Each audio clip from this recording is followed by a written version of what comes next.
In this video, let me teach you how to avoid PayPal fees.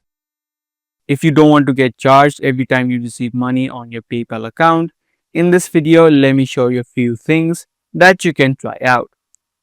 Inside of your PayPal, if you head over to the settings on the top right and head over to Seller Tools, and under Getting Paid, you can head over to Payment Receiving Preferences.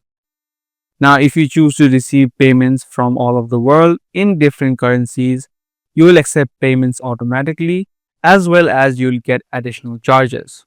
Now, if you don't want this to happen, what you can do is select options which says only accept currencies that I already hold. This way, you'll be able to receive currencies that you already hold on your PayPal account, and that way the charges won't be applied. Now, this is not a permanent fix, and in case you have to receive currencies from different countries, you will get automatically charged. What you can also do is ask the sender to send money using the friends and families options. While sending money, people usually have two options, either to pay for a business or to send money to friends and family.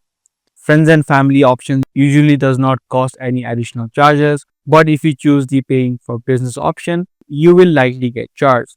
So the better option is to choose the friends and family option so that while you receiving money, you would not get charged on your PayPal account. So those are the few steps that you can try out in order to avoid PayPal fees. Be sure to give this video a thumbs up and also make sure to subscribe to this channel for more future videos just like this.